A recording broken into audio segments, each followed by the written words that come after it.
Halo semua, apa kabar? Semoga dalam keadaan baik dan sehat. Pada kesempatan kali ini kita akan belajar bagaimana menulis kelas. Setelah menyelesaikan sesi ini, diharapkan Anda mampu untuk menulis kelas. Subtopik yang akan didiskusikan ada dua. Yang pertama mengenai kelas, ini kita akan flashback sedikit. Lalu bagaimana menulis kelas. Nah, nanti di sana ada demonstrasinya sedikit. Mari kita mulai.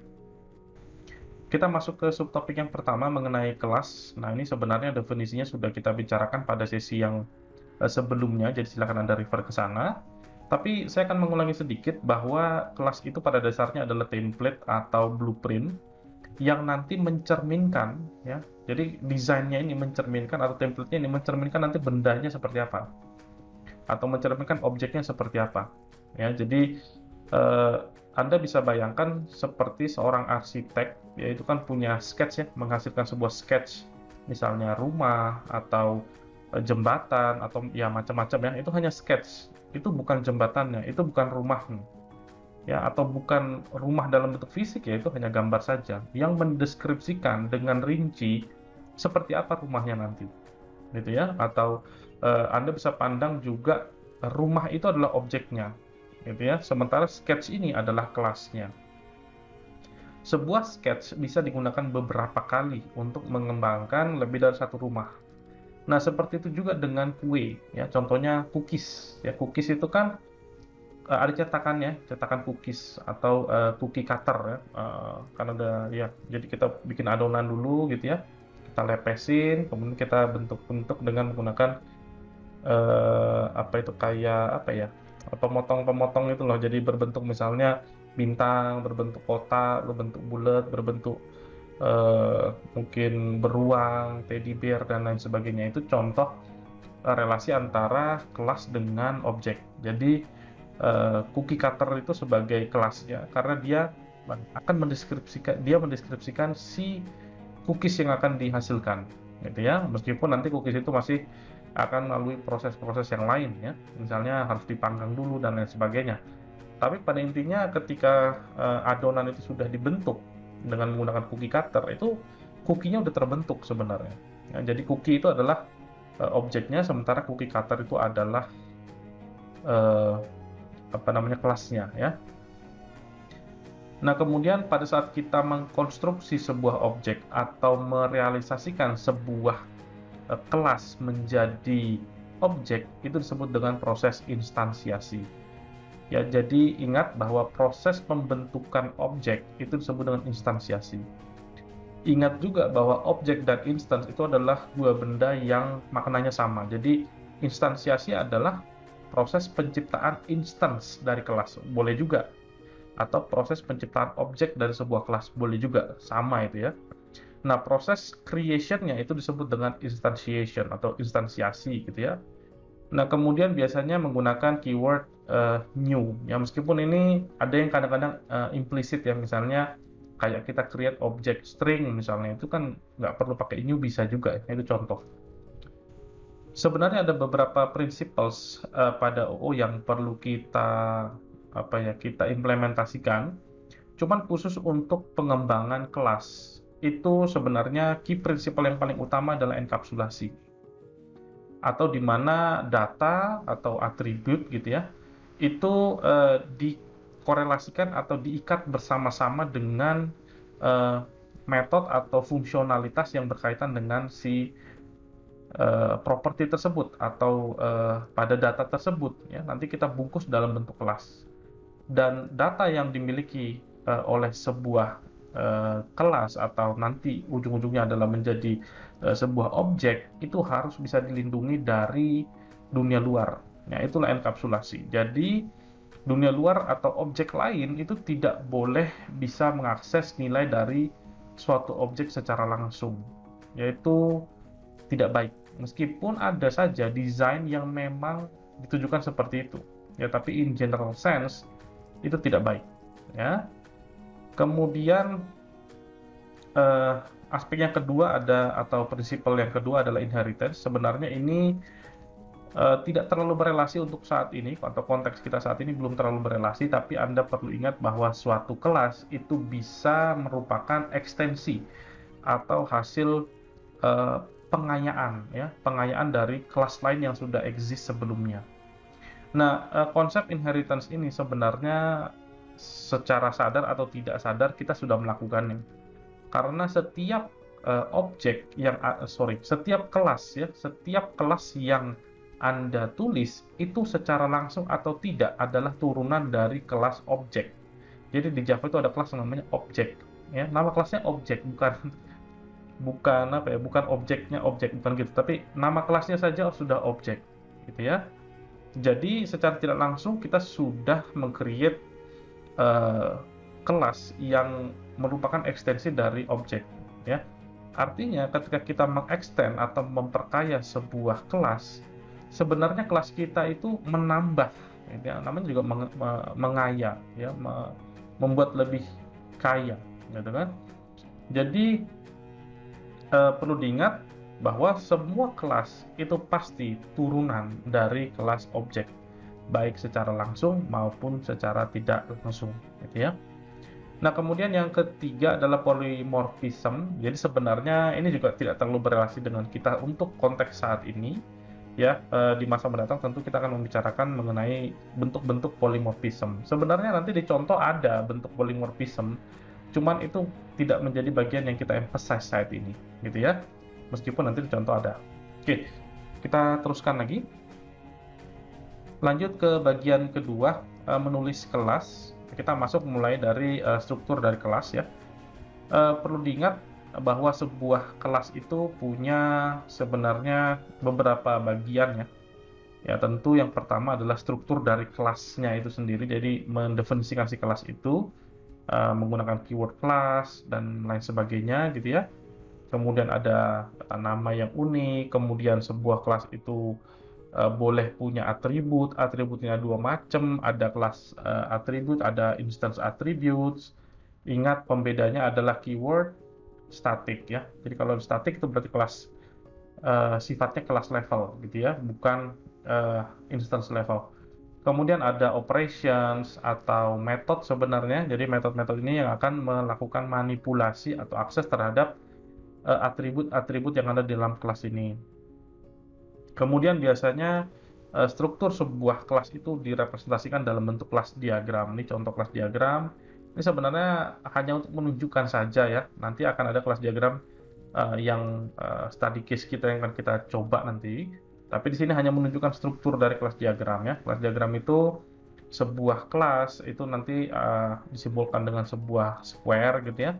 Kemudian ada namanya, kemudian bagian apa namanya blok kedua itu adalah attributes-nya, ya. Attributes di sini ada yang class level, ada yang instance level, lalu ada metodenya, ya. Metodenya ini ada yang class level dan ada instance level. Lalu di sana ada access modifier, kalau Anda perhatiin, ya. Ada plus, minus gitu, ada pagar, itu ada meaning-nya, ya. Plus itu public, minus itu private, pagar itu protected, ada nanti yang package friendly dan lain sebagainya. Ini hanya contoh saja. Oke, kita akan lanjutkan. Berikut ini adalah beberapa hal yang disarankan untuk Anda lakukan sebelum Anda menulis kelas. Ingat bahwa menulis kelas itu artinya sudah menjadi bagian dari konstruksi atau pengembangan solusi, gitu ya. Jadi sudah mulai ke physical, ya. Nah, sebelum ke sana, Anda harus terlebih dahulu melakukan analisis yang cukup, ya. Nggak harus ekstensif, cukup saja. Oke, saya mengerti dengan kasus ini, jadi ada begini, ada begini, ada begini. That's it. Kemudian Anda desain, ya. Coba Anda gambarkan, ya. Oh, nanti ada kelas namanya ini, nanti isinya ini, nanti atributnya apa, kemudian nanti metodenya apa. Nah, itu sebenarnya akan kita bicarakan di sesi yang lain, ya, tentang bagaimana menganalisis dan mendesain. Tapi pada intinya jangan langsung main hantam, ya. Kemudian Anda tentukan yang Anda sedang rancang itu apa. Apakah itu tergolong komponen atau tergolong program driver. Di sini contohnya adalah kalau Anda punya program driver itu ada main metodenya, ya. Itu adalah main entry point, ya. Jadi kalau program driver itu adalah yang mengignite ya, yang menghidupkan objek, kemudian membiarkan objek itu jalan sendiri gitu, atau bekerja gitu ya. Tapi sebenarnya bukan si main method itu atau bukan si program driver itu yang bekerja, tapi si objek atau si komponen yang dia hidupkan yang bekerja ya. Istilahnya program driver ini program driver ini seperti Anda sebagai Tuhan dalam tanda kutip ya, Tuhan di dunia kecil. Jadi Anda meng-create ya, saya akan create objeknya, saya akan start dia akan bekerja gitu ya. Nah, kemudian kalau komponen itu ya kelas yang sifatnya bukan driver. Ya, memang dia adalah yang akan bekerja. Ya, atau unsur-unsur yang akan bekerja dalam sistem Anda. Gitu ya. Jadi tentukan ini apa. Kemudian upayakan untuk start dari hal yang kecil. Ya, hal yang kecil dulu. Nanti Anda iterate, Anda gedein lagi semakin kaya. Ya, jadi mulai dari yang kecil, lalu Anda lakukan enough test ya, tes sedikit lah ya, baru Anda refactor itu memperbaiki ya. Mungkin code Anda tidak cukup rapi sehingga Anda perlu perbaiki sebelum Anda go to the next step. Nah, sebenarnya ketika Anda menggunakan Git ya, misalnya contoh nih, selalu setelah Anda melakukan refactor, Anda harus push ya, Anda harus submit ke repo untuk bisa menjadi milestone kecil gitu ya. Jadi nanti kalau misalnya ada apa-apa Anda nggak loss. Nah, kemudian di sini ada sebuah contoh atau kasus yang akan kita coba nanti sebentar lagi. Jadi di sini konteksnya kita punya scope ya, dua dimensi. Jadi dunia dua dimensi. Dua dimensi itu misalnya bentuk-bentuk kayak garis, titik, garis gitu ya. Kemudian bangun datar ya, bangun datar itu misalnya square, kotak atau ellipse. Nah, itu kan contoh bangun datar ya, bukan bangun ruang ya, itu udah 3 dimensi. Nah, untuk sebuah titik, nah yang kita bicarakan adalah titik ya, nanti akan kita improve, tapi saat ini titik saja dulu. Nah, untuk sebuah titik itu direpresentasikan dengan nilai X dan Y. Jadi Anda bisa bayangkan sebuah X dan Y aksis gitu ya, kemudian titik adalah conjunction atau pertemuan antara nilai X dan nilai Y ya. Lalu disitulah titik itu. Nah, sebuah titik itu bisa digeser-geser ya, digeser ke kiri misalnya, digeser ke kanan, digeser ke atas gitu, tergantung dengan distance yang mau kita geser. Misalnya saya mau menggeser ke arah kanan, misalnya ke positif arahnya, berarti ya kan x aksis itu kan semakin kanan semakin positif, semakin kiri semakin negatif. Jadi misalnya saya mau geser ke kanan ya, berarti Anda akan geser dengan nilai positif ke kanan, lalu saya mau ke atas gitu ya, jadi kayak diagonal gitu. Nah, maka Anda akan memberikan nilai Y-nya juga positif. Kalau Anda mau ke bawah ya nilai Y-nya negatif. Nah, itu contohnya. Nah, kita akan lihat di sini. Ini adalah representasi dari kelas diagram. Ya, ini adalah kelas diagram dari nanti kita akan create-kan kelasnya. Jadi ini contoh ketika kita mendesain. Ya, jadi kelas diagram ini contoh atau bagian dari analisis sebenarnya, bukan desain ya. Jadi ini bagian dari analisis karena di sini kita mengenali isi dari suatu poin atau suatu titik gitu ya. Jadi apa sih isinya titik? Nah, itu adalah bagian dari analisis gitu ya. Nanti desain itu adalah bagaimana kita merelasikan antara sebuah kelas dengan kelas lain, bagaimana mereka berinteraksi. Nah, itu bagian desain. Tapi bagian analisis cukup hanya menunjukkan struktur saja. Ya, ini hanya struktur saja yang kita lihat, belum kelihatan interaksinya. Nah, kita akan main-main dengan ini, ya, dengan yang simple ini, dengan contoh code-nya langsung. Oke, kita akan coba demonstrasikan seperti apa sih ketika kita menggunakan class point dan drivernya. Di sini ada class point yang tadi ya sebenarnya. Jadi di sini saya mau emphasize lagi bahwa sudah ada aspek polymorphicnya. Ini aspek polymorphicnya, ya kan? Jadi di sini ada dua cara untuk melakukan satu hal, yaitu untuk melakukan instansiasi. Lalu pada konstruktor yang kedua, di sini memanggil konstruktor yang pertama, yaitu pada line ke-13 ini memanggil line 7. Nah, gitu ya. Jadi ini sudah polymorphic karena ada dua metode ya dengan dengan tujuan yang sama tapi dengan cara yang berbeda. Kemudian apakah di sini sudah ada aspek enkapsulasinya? Ya, sudah ada. Di mana di sini ada dua buah atribut. Ada atribut X dan Y untuk mencerminkan nilai aksis X dan aksis Y. Lalu di sini si X dan Y ini tidak bisa diakses langsung oleh dunia luar ya, karena private ya. Kemudian akses modifiernya private. Lalu kita sediakan buah-buah asesor yaitu getX dan getY. Ya, lalu ada metode untuk move ya, untuk menggeser gitu ya. Nah, kemudian kita akan lihat driver kelasnya. Berikut adalah driver class dari point tadi ya. Di sini kita create dua buah instance ya, P1 ya dan P2 ya, di line ke-6 dan di line ke-9 ya. Kemudian untuk line 6 kita menggunakan konstruktor yang pertama, sementara untuk yang di line 9 kita menggunakan konstruktor yang kedua. Ya, di sini sudah ada aspek polymorphicnya juga. Kemudian kita compare P1 dengan P2. Ya, di sini kita menggunakan not equal to ya. Kemudian kita lakukan modifikasi nilai X dan Y dari P1 dengan menggunakan metode move ya. Kita gunakan metode move lalu kita cetak P1. Nah, kita akan coba ya.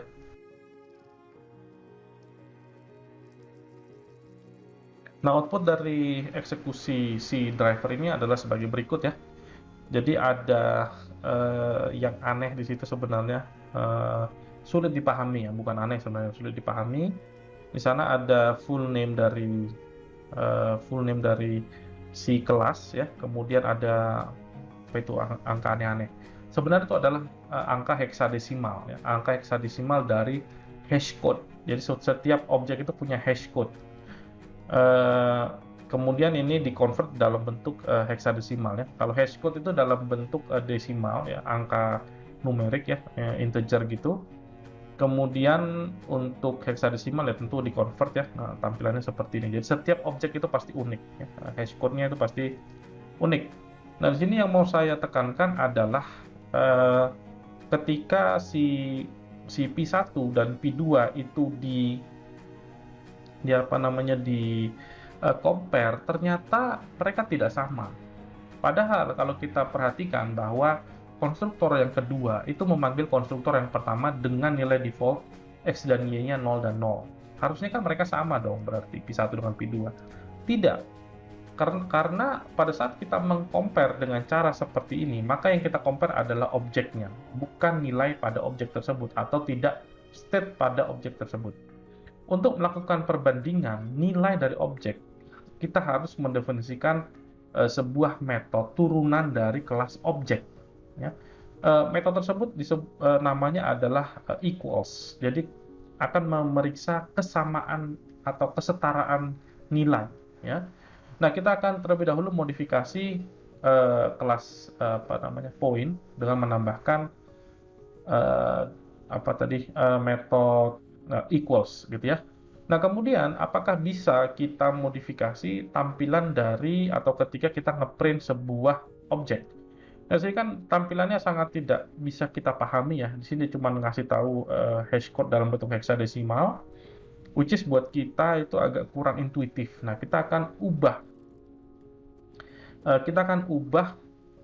atau kita override sebenarnya ya. Nah, kita override implementasi dari metode toString yang ada di kelas objek. Kita override, kita tulis ulang, kita redefinisi ya, supaya tampilannya atau outputnya lebih make sense buat kita. Nah, kita modifikasi terlebih dahulu di sini ya. Sebenarnya saya sudah copas, saya sudah copy. Nah, saya tinggal nge-paste aja ya. Nah, ini saya rapikan terlebih dahulu, sip. Nah, di sini kita sudah menulis ulang dua buah metode yang ada pada kelas objek. Ingat bahwa semua kelas yang kita definisikan itu adalah turunan langsung atau tak langsung dari kelas objek. Jadi secara langsung atau tak langsung juga kita punya metode yang dimiliki oleh kelas objek, yaitu toString dan equals. Nah, untuk equals digunakan untuk mengcompare, sementara toString digunakan untuk menampilkan isi ya, menampilkan isi dari sebuah objek, kira-kira gitu ya. Nah, untuk toString di sini saya tampilkan nilai X dan Y. Kemudian untuk equals di sini saya terlebih dahulu memeriksa apakah saya membandingkan diri saya dengan sesuatu yang ada isinya, gitu ya. Maka saya cek tidak null. Kemudian saya akan cek apakah jenis kami sama, gitu ya. Jadi apakah saya kan poin nih ceritanya, saya ini poin nih. Yang masuk untuk dibandingkan dengan saya ya tentu harus poin. Masa yang dibandingkan dengan saya adalah line gitu ya, atau garis atau square, itu kan nggak kompatibel ya, itu bukan benda yang bisa di compare ya, udah line ya. Nah jadi kemudian saya akan bandingkan isinya, apakah isinya saya dengan isinya dia sama, x saya dengan x dia sama, apakah y saya dengan y dia sama gitu. Kalau semuanya sama maka saya bilang yes, kita sama. Tapi kalau ada yang tidak sama maka kita akan bilang no, kita tidak sama ya, kira-kira idenya seperti itu. Kemudian kita harus lakukan modifikasi pada point driver nanti ya, tapi terlebih dahulu kita akan tetap seperti ini. Kita akan coba run terlebih dahulu. Nah, jika diperhatikan di sini sebenarnya sudah berubah ya tampilannya sedikit ya, bahwa ketika kita ngeprint si P1 dan P2 itu udah lain dia, udah nggak pakai hexa tadi ya. Nah, di sini lebih intuitif, di mana P1 itu adalah X-nya 0 dan Y-nya 0, sementara P2 itu X-nya 0, Y-nya 0 juga. Nilainya sama nih. Tapi ketika kita compare P1 dengan P2 itu ternyata tidak sama, karena memang objek reference-nya menuju pada objek yang berbeda. Ya, reference-nya menuju pada objek yang berbeda. Nah, disinilah kita akan menggunakan metode equals tadi ya. Jadi kita akan gunakan equals. Oke, bentuknya kira-kira seperti ini. Saya rapikan dulu. Nah, kira-kira bentuknya seperti ini. Maka di sini kita akan tes apakah P1 sama dengan P2 isinya, ya, bukan referensinya. Kalau referensinya pasti beda, tapi isinya pasti sama. Nah, kita akan lakukan kompilasi dan kita akan coba run. Oke, nah sekarang sudah benar ya. Kenapa sudah benar? Karena P1 dan P2 memang isinya sama. Nah, maka di sini equals ya. Kalau tadi kan kita menggunakan tidak sama dengan ya. Kalau tidak sama dengan dia bilang ya memang mereka tidak sama dengan. Nah, kita contoh ya, kita tambahin di sini ya supaya bisa Anda compare ya. Misalnya di sini kita menggunakan yang tadi ya, menggunakan tidak sama dengan. Ini saya ubah supaya lebih intuitif ya. Oke, kita coba lagi ya. Nah, sini Anda bisa perhatikan ya, bahwa apakah mereka sama dalam konteks objek reference? Tentu tidak. Apakah mereka sama dalam konteks nilai? Tentu iya. Nah, menggunakannya seperti ini. Jadi ini contoh saja. Kita kembali ke slide ya. Oke, sekarang kita lihat bahwa sebenarnya ketika kita melakukan perbandingan dengan operasi relational, di situ yang dibandingkan adalah objek reference-nya. Ya jelas objek reference-nya menuju pada dua objek yang berbeda. Maka ketika di-compare apakah P1 sama dengan apakah P1 tidak sama dengan P2? Jawabannya ya, mereka tidak sama. Gitu ya. Tapi ketika kita bandingkan nilainya menggunakan equals dengan syarat Anda punya atau Anda meng-override si equals tadi, maka bisa jadi nilainya adalah true ya, bahwa mereka nilainya sama gitu ya. Jadi inilah contoh dari hasil kerja kita tadi. Saya pikir cukup untuk sesi ini ya. Anda bisa coba-coba sendiri, semoga bisa bermanfaat dan sampai ketemu lagi di sesi-sesi pembelajaran kita yang akan datang. Thank you, ciao.